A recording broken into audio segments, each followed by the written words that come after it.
Oh my goodness. I am thrilled to introduce today Dr. Nian Patel, clinical pharmacist, educator, founder of Central Drugs Compounding Pharmacy, a nationally respected facility specializing in bioidentical hormone therapy and personalized pharmaceutical care. For over 2 decades, Dr. Patel has worked hand in hand with functional and integrative practitioners to design precise hormone protocols, interpret complex labs, and guide safer, more effective patient outcomes. I have so many questions for you today. Welcome, Dr. Patel. Well, thanks for having me today. Yes. So we're diving right in. We're just going to hammer you hard here with some questions because our community is aware of the hormone therapy, and we definitely have people who are intrigued and starting to get there. But I feel like this topic is very sensitive depending on even people who have understanding of it, and when they take in questions to their doctors, they're getting different responses, as well as sometimes they just shoot away. Like, we're not talking about that today. We're ignoring that. I guess first and foremost, what are the most common myths about when somebody is going in to talk to their doctor about hormone therapy, or they are having some symptoms and they don't feel like their symptoms are being paid attention to? Where is the mix up in this? Like, why is this difficult right now? Yeah, what you're describing to me is visitus interruptus. What that is that you're disturbing my peace and quiet of my day today for a physician, and I don't listen to your problems anymore. So sooner I can get you the prescriptions in your hands and get you out of my office, the sooner I'll be done with my day today. Anyway, so that's the hardcore of the whole issue over here, more than anything else. And the thing is, if you're going to a physician, the biggest issue that we are seeing right now is that if you are a healthcare provider and if you have not gone to enough ongoing training to deal with this one particular issue, the reality is that they are going to put you in the old box from 1990. I said, hey, this is what we should do 35 years ago. Human physiology hasn't changed in 35 years. So, hey, I'm just going to give the same treatment again. That in the reality is what's happening right now. There's nothing wrong with that. It's just that they have been trained to do so 35 plus years ago, or 25 plus years ago, or even 10 years ago. And things are getting evolving and getting better. We're getting more educated. And the patients today are much smarter than they've ever been in the history, and they're demanding better care for themselves because they're doing everything right than what they have been told to do or what they have been self-taught to do. Proper diet, proper nutrition, proper drinking habits. Well, water is the only thing you drink. But anyways, exercise routines and mindfulness and peacefulness and communications and all those things. People are out there trying to do the best they can. And then they go to the physician's office or the healthcare provider team, and they're stuck in the old mentality. And if you have not evolved, how can you help a patient that has evolved already? Well, I agree. And I guess my question to you, because I hear you on like disrupting the day, but I'm picturing these physicians who are overworked. They don't have the appropriate amount of time to sit there and discuss with patients, and probably not the appropriate amount of time if they want to have any life after work of doing their own research, unless it's dumped in their lap. I don't know. I think this is such a hard discussion because how do we catch everybody up? And then I think there's also this feeling of, because they don't know, you can put people on the defense really fast. What's your talk around that? So, Lindsay, let's just make sure that we understand. We can talk about the problems all day long, and I want to get to the solutions as fast as possible. The issues that we have today is that there is no specialty group for dealing with hormones. If you go to OBGYNs, the thing is, OB means what? Babies, right? That's the number one job. GYN is gynecological issues, nothing to do with the hormones. Hormones are directed by the pituitary, by the brain, and yes, they're produced by the ovaries or the testes, but that's not the function is. The function is that the whole thing is governed by the brain, the pituitary. So understanding that is the most important part. So the people that really taught this in the school are the endocrinologists, but they're too busy dealing with diabetes as a pandemic level issue right now. Diabetes, hypothyroidism, it's a pandemic level issues. There are millions of people. It's a huge percentage of the total population are dealing with those two chronic diseases. And honestly, they don't have time to deal with your hormones. And they don't want to. They just don't want to, right? And so they're not people out there. There's nothing out there. It's just that the people training in this particular field is limited, and people that actually train are too busy putting out other fires. And Right. so we need people like you bring this in the limelight, right? Because there are pharmacists out there, there are healthcare providers out there, there are nurse practitioners out there. They want to do this kind of work. They want to help people to understand their hormones better. And it's not crazy difficult. And we're going to go through that process right now. If I'm making life extremely simple, anybody can deal with the hormones. At the end of the day, we still need a healthcare provider to write your prescriptions on some of the hormones that the body needs. And unfortunately, we do need those buy-ins. And it's not our job to convince them to write your prescription. It's their job to tell us what's the right thing is. Yes. Yes, which you're taking us into the meat of the topic here. And so I'm going to define this a little bit for our listeners. But when we think about the fact that hormones can influence everything from energy to sleep Yep. to mood to metabolism to libido, like the list goes on and on. This is why this conversation is so important today, listeners, because it affects everything. And this is why we have Dr. Patel on here and why I'm so excited. But when we think about this, and we think about any of these not being addressed or talked about with this specialty niche who's able to do hormones or talk about it. This is where I want you to help our listeners today go, okay, I hear who I need to go be seeking, and I could like maybe understand a first step I could take after listening to something like this today. Okay, so who is going to be an issue right now? Because as I said, OB/GYNs are busy with two other things that they have to work on. Endocrinologists are busy putting out other fires all over the place. There's a wildfire going on in diabetes and hypothyroidism care.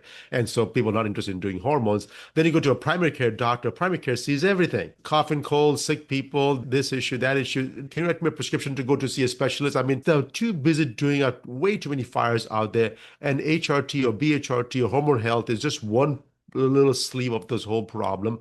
And if you look at the whole concern about HRT or hormone replacement therapy, is that hormones, understanding of hormones is what we need to get at first. If you understand the hormones, does men have cycles? No. The men don't have cycles. The men levels of hormone is constantly declining over age and slowly getting lower and lower. But in women, the hormones are cycling because the job was assigned to somebody smarter than men to procreate the human life, right? And so that job was given to women. I said, hey, please take away from these guys have no idea how to procreate and create babies. You take care of this issue. And so they were provided this job, and because of that, they were given this hormone cycle.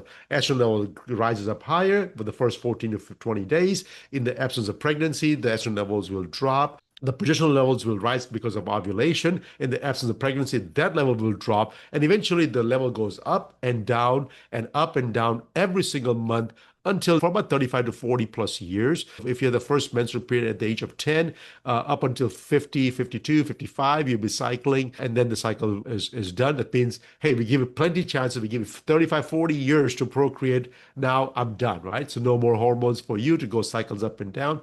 But the thing is, women got used to having those hormone levels at a higher levels, not high enough to have a babies or for pregnancy levels, but high enough because it feels you like a woman. It gives you all this pleasure. It gives you the a better sleep, the better libido, the better skin tone, the hair, just a better physique, and all those things. So women goes, I want that. I had it. Where did it go? Right? And so they want this for the rest of their life because after perimenopause or early onset of menopause, the God was creating this race and say, hey, now there's no more hormones needed because there's no need to procreate. So they have enough testosterone and it should be okay. But guess what? Even those levels are dropping. And so there's a whole life, 40, 50 years of life still remaining in menopause. And who's telling us that no, the way it was designed that, hey, once you're producing babies that are over, just show up and die. No, gosh, no. Nobody told us that part, right? And I don't want to believe that is true. If that is true, we don't need the guys at all, right? And so, Yes. and in reality of this whole process is that HRT has become not a business, but it become a huge misunderstanding on how we're going to deal with the hormones for the rest of our lives. And so that's where I want to come into place. I've been doing this HRT treatment since 1993. This was when I was back in my pharmacist school. And when I was at the pharmacist school and when I was talking about HRT, my professor was telling me, she told me what? I said, why are you wasting your time on this bioidentical stuff? I'm talking about 30 plus years ago. My, she was telling me, I said, we have birth controls approved by the FDA. That's what you need to learn. My Wow. goodness. Yes. Wow. Yes. And this is from the universities. Yeah. Well, and you were studying it and still interested in it. And I'm sure you'll go into this like back in the Women's Health Initiative study that gave everybody the scare in the first Yeah. place. Somehow you didn't fall for the scare. Go through that. How were you kind of consistent through all of those years? That was my biggest breakthrough that happened to us. And thank God the WHI study came out, which was not in the favor for women, because it really shed light on research, really shed light on how humans have been treated like animals for all their lives as a test subjects. And if it didn't kill you, hey, it got approved. And even the WHS study, I mean, if you think about it, WHS study, 98% of the women didn't have any problems. 98%. That's a huge number. Majority of the problem had no problem whatsoever. But the 2% of the people that had issues with it was enough to scare the whole world for the first time. Mhm. And so to me, WHI study was actually a wake-up call. Until that time, I was beating around doctor's head all the time. I said, Doctor, listen to me. I think we can do better treatments with HRT using bioidentical hormones. I said, no, those are not approved by FDA. I said, FDA is never going to approve those hormones because FDA's job is not to approve those. FDA's job is to approve the chemicals that we use in the process. And as long as the chemicals are approved by FDA to use, we can make those medications. Oh, then why do we need FDA approved medications? I said, FDA approves medication for label claims. What are you claiming? I say, oh, this thing can cure this problem. Well, that requires FDA approval. The chemicals, first of all, have to be FDA approved to make sure we use it. And after that, once you use the chemicals, and if you want to make a claim, there's a second FDA approval process. And so the doctors are completely brainwashed. Well, I won't say brainwashed, but they've not been educated enough to understand the two distinctions of this whole process. And so I was going after doctors after doctors. So I stopped going to doctors. I went to consumers directly. I started educating women. I was holding classes back in the late 90s, early 2000. I was holding classes at my pharmacy. People used to come, 30, 40, 50 women used to come at my pharmacy, and sometimes they drag the husbands with them. And just for the husbands, I had to have some wine and cheese just so that I can. I said, hey, if I can listen to that babble, I want to have some wine over here. So anyway, Right. it doesn't matter. Whatever it takes to get the men Yeah. in so that to support their wives, right?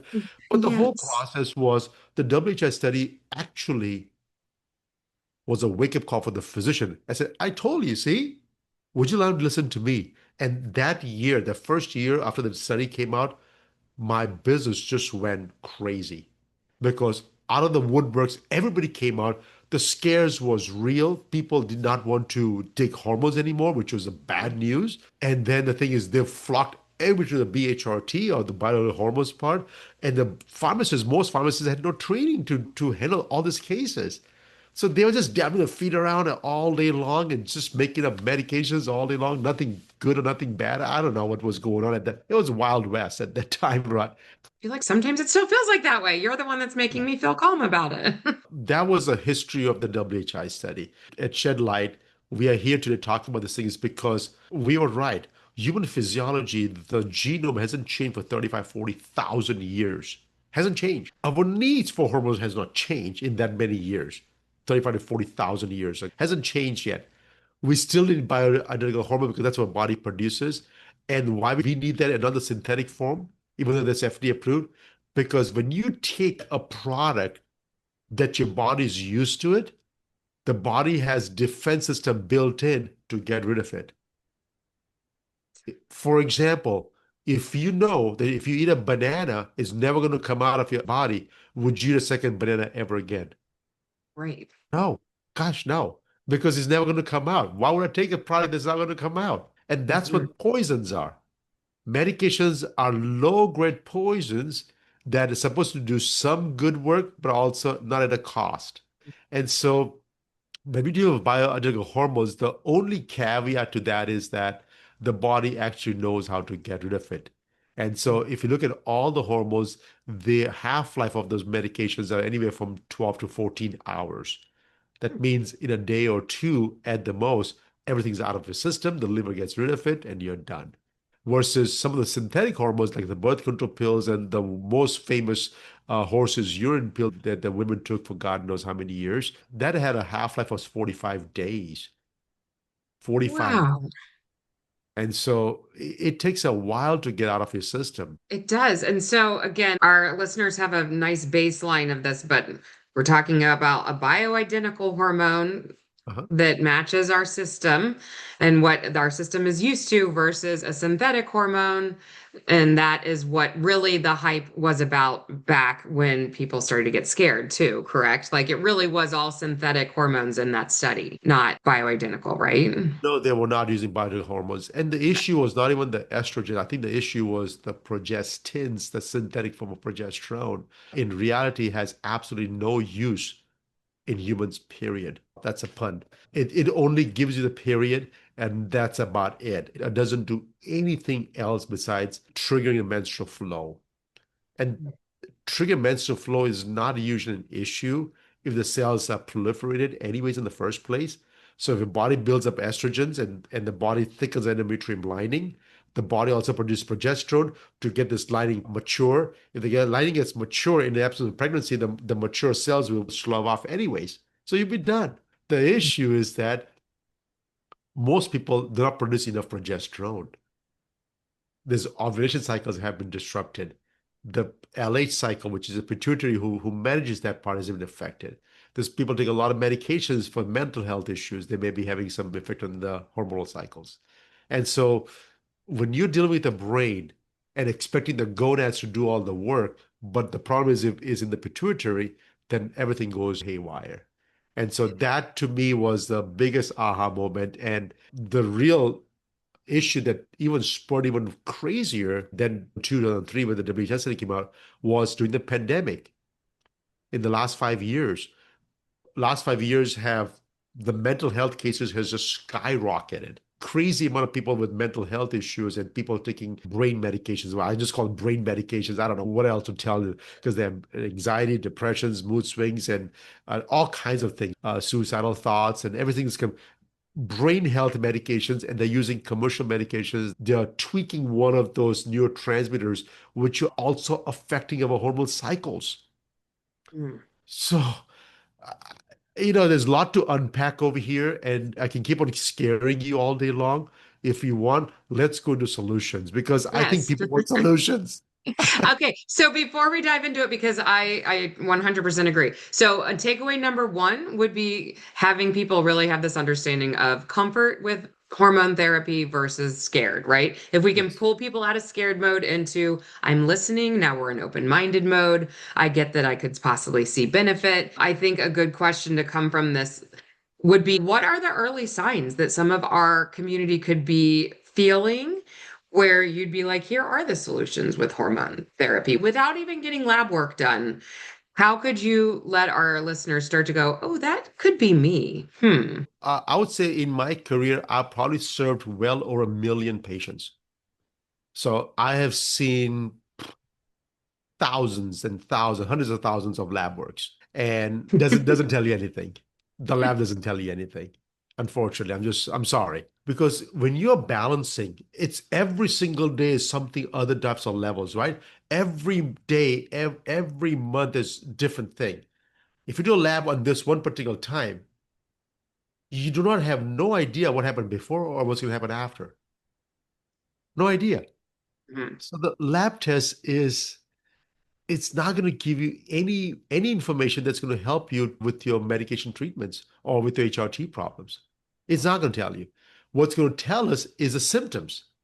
Hey, every single day, how are you feeling? And we know where symptoms are coming from. Is it coming from too much of hormones, too little of hormones? Is not enough? Is it one particular hormone? Is it a combination of multiple hormones? Where the symptoms are coming from? If I can track the symptoms for the next 25, 28, 30-day cycle, I can predict exactly how the hormones are behaving.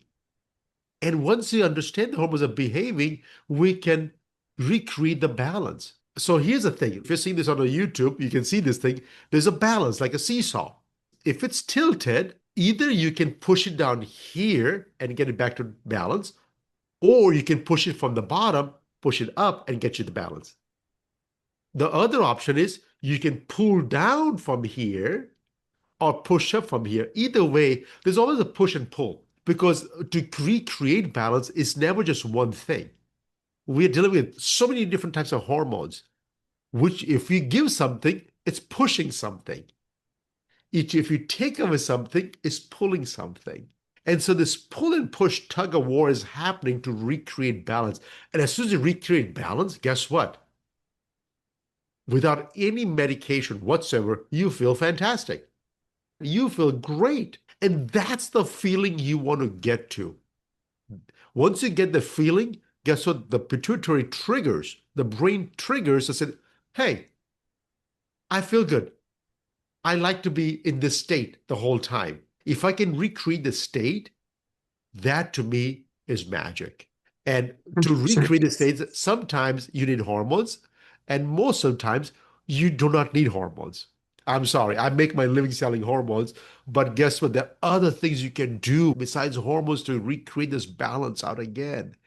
And so you had to figure out, well, we're going to go that it's what is affecting all these hormone cycles. Now, at times we're going to use hormones to give it a jump start. I said, hey, go there and get close to a balancing. But if you're way off, it's hard to just do with nutritional supplements or diet or exercise or a healthier lifestyle. You need some jump start. And so that's where we come into play. We give you the jump start to get you there. But once you go into a perimenopausal state and menopause for sure, unfortunately, to keep the balance high enough, you are going to need hormones for the rest of your life.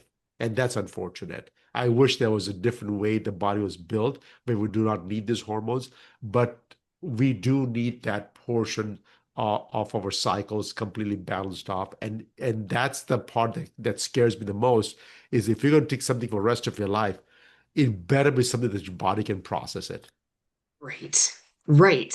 That's the piece that I'm like, keep helping us not be scared, especially because a lot of individuals use this as a tool who aren't medicine takers, are currently not on anything. They're the ones doing a little more of the preemptive, integrative, holistic type care. So to Yep. take anything is really outside of a comfort zone of like, I don't do this, I don't take, and now I'm about to jump into something for the rest of my life. Let me give you a study that was done in France. This was a long time ago. It was a cohort study. That means they retrospectively went and see all those patients, about 3,100 women when the study. And what happened was this patients, these women were giving them bioidentical estradiol. A body produces three types of estrogens, E1, E2, and E3.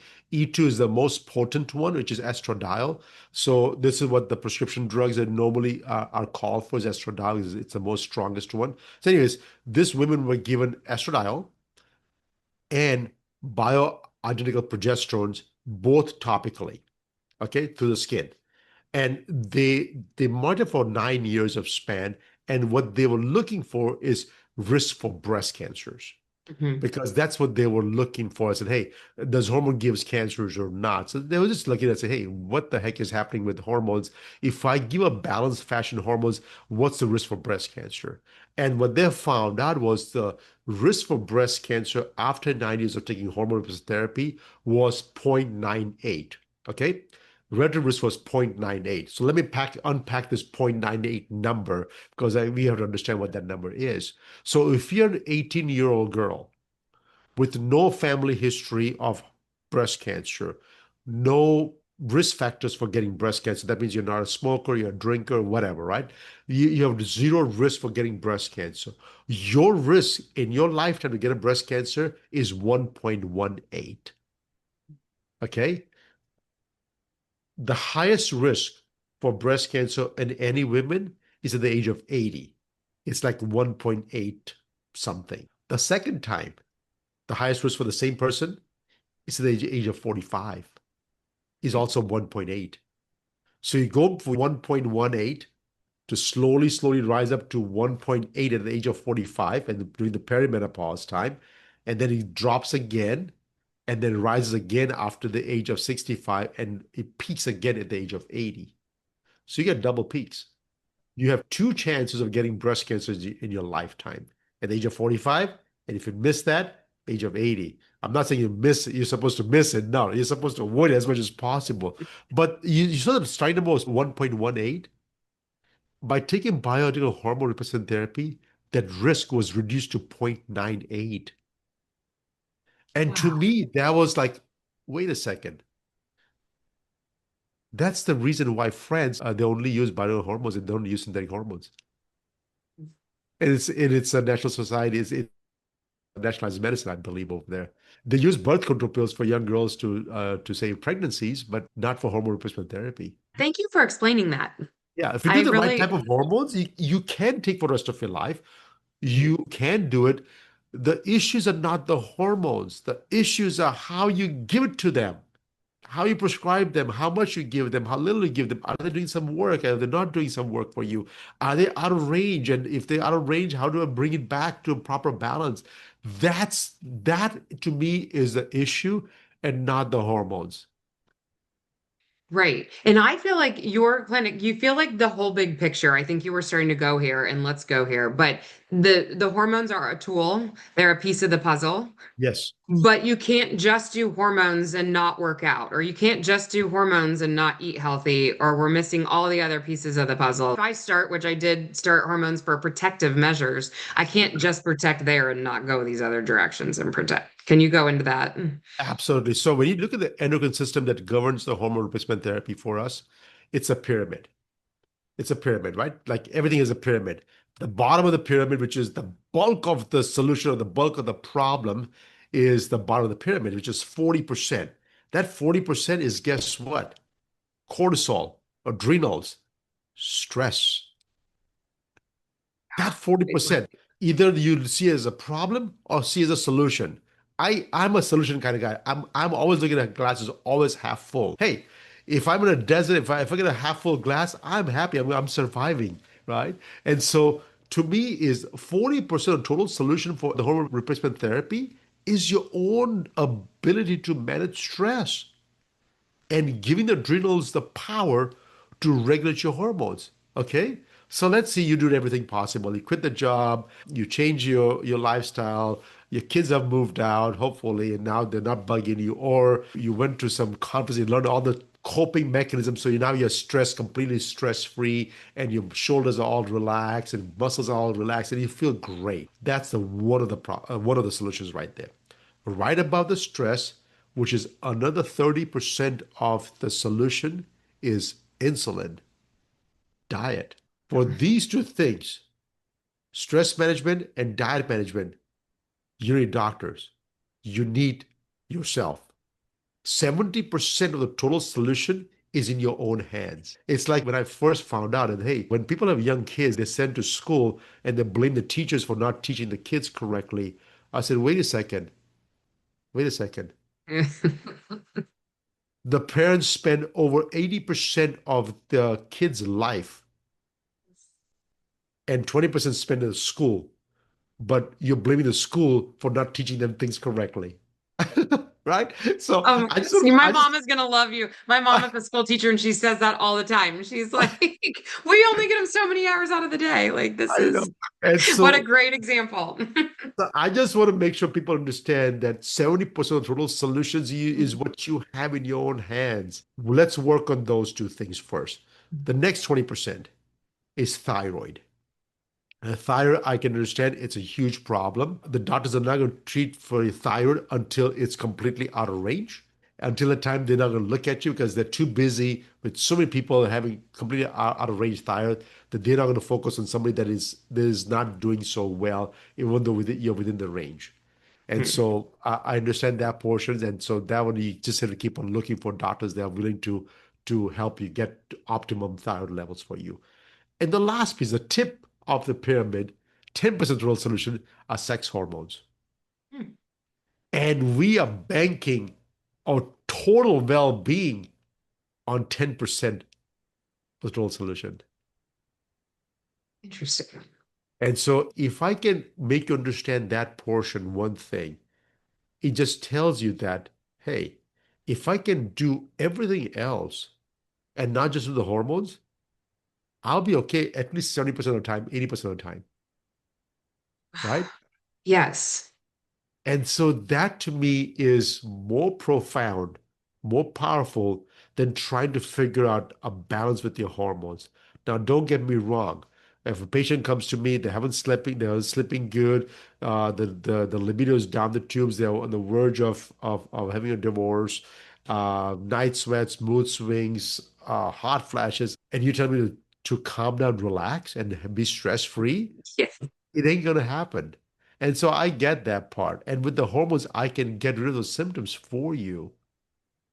But as soon as the symptoms are gone, please don't go back to your old habits because those old habits got you to me today. Right. As I get the symptoms back in control, the first thing you got to do is, can I get my stress under control? Right? Second thing, what is my diet looks like? How's my insulin regulating? Because insulin goes up and down and it's completely correlated with the hormones going up and down. Oh my God. As insulin levels goes up, for the need of hormone goes up. And when you're young, guess what? You eat a candy bar and boom, the body produces more estrogens. They balance off. You're okay. That's why a young kid, they eat a candy bar and they're jumping up and down. The same candy bar you give to a 55-year-old person and they're just dart sitting by watching TV. They don't even move. Right? Think about Yes. it. And so our body is not responding to all those insulins anymore. And so having low spikes, having a better diet control where your insulin is somewhat regulated, right? And I know your audience is amazing about this weight issues and diet issues. So I have no doubt about that one. But they may have to work on the stress, Oh, yeah. Oh, right? yeah. And Yes. And thank you for highlighting all of this. Back to this whole profound, it is profound to think of it in this pyramid type thinking, because especially because hormones are getting all the hype nowadays, and I think they need the hype to come back out of scary zone into we're allowed to use them. But I also feel like I can tell in some clients who like all their hope is in this hormone piece that they might not even be able to get their hands on, whether that's because yep. financially or it's because they can't find the right clinic. But if our brains go there, then we take the power away from ourselves to be like, hang on, to That's your right. point, you have the power. Let's do all the things we can handle. And then that tip of the iceberg is the next piece that we go to you. We can go to you for all of it. But, and speaking of, gosh, we're going to need a part two and three and four together. I feel like this time's flying. Let's go here for a second, though. If somebody's listening to you going, oh my gosh, I love this guy. And how do I get in touch with you? What do you offer? Can you walk us through, even So virtually, what our options are? absolutely. So normally what I do is I consult to physicians. So all my clients are doctors. I train doctors. I help them design plans for you. I'm a single person. If I see patients, I'll never be able to get to everybody. And so my full-time focus is right now, I currently have probably about 300 plus doctors that I consult on a regular basis and help them design protocols for their patients. And so that's what I do full time. So if you have a doctor that you like to work with, give them reach out to me and I'll be more than happy to help them. I try to be hands-free. I'm purely educational. My job is to the patients at the end are feeling best, right? It's not about what I believe and what I don't believe. It's if the patients are not feeling good, I got to figure out something else. And so if they reach out to my pharmacy is centraldrugsrx.com is my website of the pharmacy. Uh, we do fill prescriptions all day long, so that's not even a concern. If your doctor wants to work with us and wants to help you and wants to learn, we're more than happy to teach it one-on-one because we teach them one-on-one. Like, hey, if you have a case, let's handle this one case at a time. And my goal is to educate the doctors to a point where they don't need me anymore. I say, I got this. This is easy. I can recreate the balance, tell them to start doing all the other things when it comes to stress and the diet piece of it. And if they don't do that work, they're gonna be stuck for the hormones for the rest of their life. They cannot blame me for giving them the hormones at this point because I told them the hormones I'll get you. The rest you do on your own. If you don't do your part, then you're gonna need the hormones for the rest of your life, and you'll make the pharmacy rich. I'm just telling you the whole process of the how the whole thing works. Anyway, I just want to make sure that I understand that yes, as much as I would love to talk to each and every patient, our bandwidth is not enough to reach to patients directly. So we do work with doctors. I think that's fabulous though too. If somebody, I know that I have multiple clients who go into their doctors, maybe aren't getting the right reactions, or their doctors seem slightly interested to learn. So it's really nice to have a link to be like, check this out. There is somebody who works one-on-one with the physicians because they have the broader reach. Like you're touching who you can touch, and then that keeps spanning. So I love that model. Yeah, the And it's thing is, the nice. doctors have the full history. I don't have it, and for Right. me to get to the full history of understanding, it will take me weeks sometimes, right, to understand the whole process of where you came from. The doctors already know who you are. It's so much easier to me to doctor, hey, doctor, what's going on? How is the heart? How is the cholesterol issues? How is the other endocrine systems working out? How is the brain functions going? I can ask a whole bunch of questions. Is there miscarriages? Are the pregnancy related issues? And I get the whole history in like this. And literally in 5 minutes, I have a whole plan that's already ready. Versus Mhm. if I do it on a one-on-one basis with the patients, it'll take Yeah. me weeks to come up with a Yeah. plan. Yeah, no, that's super smart. Yeah, And truly it's so comfy on my end to know that there are individuals like you that exist. The brain power is out there, the understanding is out there. We just need to keep educating. We just need to keep finding our own comfort zones and leaning in. So thank you. Thank you for being on absolutely. today. I'm really not Yeah. ready to be done. So I feel So, like, yes. somebody smarter than me told me once, I said, in this world, we don't have lack of resources. We have lack of being resourceful. That's And good. so, yes, there's plenty of resources out there. Just you just have to be resourceful. You do, and podcasts are amazing for that. This world has opened my eyes to so much, and I'm so blessed and thankful for it. I got to meet you today. So, Yeah. all of everything we talked about will be in the show notes. Links will be in the show notes. Can you send our listeners out with one last? I always ask my guests to do this. If you could wrap your arms around them and be like, if you heard nothing else out of me today, like, hear this. As I said earlier, I deal with a lot of hormone patients all over the world, and I don't service them. I meet clients that are CEOs and movie stars and people that have a horrendous lifestyle with stress up the wazoo. And I meet people that are even kill daily jobs, having kids, and just trying to run a family. And everybody's needs are different. There are no lab tests that's going to tell me what's wrong with you. You already know what's not working for you. Start getting inside your own head and in your own body. Start understanding what your body is responding to and what is body reacting to. Make a list of things. Start being resourcefulness to understand your own body first. No doctor, no pharmacist, no healthcare providers is going to know more about your body than you yourself, Great. right? And when that happens, use the tools that we've been talking about today, which is the stress management, diet management, cortisol, thyroid management, and eventually sex hormone management. Use those tools to recreate a balance. Because once you recreate a balance, you feel fantastic. And when you get that feeling of being fantastic, it doesn't really matter at that point what your blood test shows like, what anybody else tells you. You yourself will know that this is it now. This is what I want to feel for all the time. And so I hope that I'm just a tool in your big toolbox. Use me. I'm a hammer. If you find a nail, just go and nail it in. I'm just a tool. And I want to thank Lindsay for bringing this opportunity to all the listeners because it's people like you that I'm looking for that can spread this word so that we can everybody can benefit from this knowledge about how to take care of themselves. So I appreciate what you're doing over here. And listeners, if you don't thank Lindsay and just spread this word out for her, send out to 9 other people that you love, that you think you can care for. Send them this episode and say, hey, listen to Lindsay and the guest today. And this is hopefully is profound change in your life. I thank you for the time today. Oh my goodness. Thank you for the kind words. Thank you for your time, your energy, Dr. Patel. You're amazing. And come back and hang with us. Yes, I will.